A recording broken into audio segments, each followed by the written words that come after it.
Good evening, my name is Fergie, and today I'd like to share with you some ideas that I've had for Minecraft 1.10. With the recent release of 1.9, I decided to start a new world with the goal of defeating the Ender Dragon and trying to experience all the new content that was added to the game. But from my playtime I kinda noticed an unfortunate trend. Every time I would go out and explore for resources, I would just end up returning to my base and setting up another farm. From trees to animals to gold and iron, basically everything in this game can be farmed in one aspect or another. I'm not really saying it's a bad thing, but for me it removes that sense of exploration. Though, obviously there are resources in the game that are non-renewable, but most of them, like sand, can be gathered fairly easily. It's the blocks like packed ice and podzol that I really enjoy, as it allows me to set off on an adventure. Now back in 1.8, 3 new stone blocks were added to Minecraft. Granite, diorite, and andesite. These blocks added some new building possibilities, and even more when you consider their polished counterpart. 1.9 also added a handful of new blocks, but I still feel like more can be done. I plotted out the majority of Minecraft blocks on this color chart here.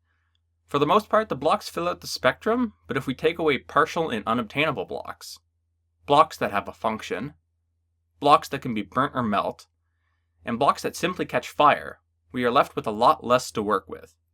As you can see, the spectrum between green to pink has it the hardest, and the picture looks even worse if we want to use stairs in our build. But don't fret, this is where my first suggestion comes in. What I've made here are 17 new blocks that add a variety of colors for builders to work with. Now, I'm no artist, so what I did was just take pre-existing textures and fiddle with them in Photoshop, so don't take this as an accurate representation of my idea. The issue comes with how to implement the blocks naturally within the world generation without being disruptive. My idea is to take what was implemented in 1.8 with the stone variants, but expand off of it. Right now, every overworld biome has stone, along with diorite, andesite, and granite. I'd like to split them up so that every biome had their own list of 3 stone variants. Through this, you can make some of the more wanted stone blocks rarer by limiting them to uncommon biomes like mushroom islands, mesas, flower forest, what have you. This would also add non-renewable blocks to the game and help add variety to the underground. My second suggestion builds off this idea, but revolves more around the ores and gemstones of the game. Looking at the resources you can gather underground, you can farm almost all of them with the exception of lapis and diamond. Looking at the blocks though, redstone, lapis, and coal don't really have that allure to them, that shine, that sparkle, that bling that the other 4 blocks have. More so, their ingredients are used more in utility than building. This is where my second suggestion comes in. Let's add more gemstones to the game.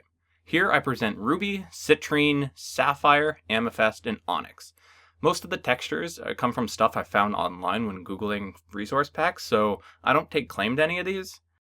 When you're mining in Minecraft, the rarest resource you can find is emerald, but that's being completely bypassed by villager trading. Hell, I'd argue that the ore block itself is more valuable than the item.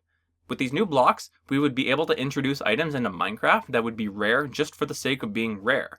Sure, a use for them can be implemented, like fusing a gem onto a sword could improve like movement speed or attack power, but that's really beside my point. To make them more sought after, you can split them up similar to how emeralds are only in extreme hills biomes. Like you could put citrine in jungle hills, or like rubies in savanna plateaus, amethyst in desert hills, like you get the idea. With this, it adds another rare resource to the game for those that want to find it. It can help show wealth for players, but more importantly, it's another resource that can't be farmed and has to be searched for. Sure, players can choose to ignore them as they have no real bearing on combat, but it's only one part of the game. Minecraft is a sandbox, and players can flock to whatever gameplay they enjoy. Having more blocks just gives builders more tools to work with, both in creative and in survival. I figure while I still have your attention, I'd like to mention one more suggestion I had. Minecraft's huge mushrooms. Prior to 1.8, when you silk touched a mushroom, they would drop a block that had the spore texture on all sides. Now when you silk touch them, you get a block that's textured on whatever outer skin the mushroom has. I feel like the current implementation is an improvement, but it can still be improved upon. I propose we take the current 2 mushroom blocks and split them into 4. One for the stem, one for each of the skins, and one for the spores itself. This way we can have an obtainable stem that can be orientated similar to logs, while we also still get the red and brown mushroom blocks, and we also get that old spore block back. Maybe a simple way to obtain the spore block would just be throw a red or brown mushroom into a furnace and it pops the spore. Just something simple. But yeah, those are my suggestions. I understand that some, if not all of these, might have been suggested in the past, but that's okay. Sometimes it takes multiple suggestions by community members to cement an idea into the game. So if you agree with any of these suggestions that I've presented, please like, upvote, tweet, just share it so hopefully the Minecraft developers can see it.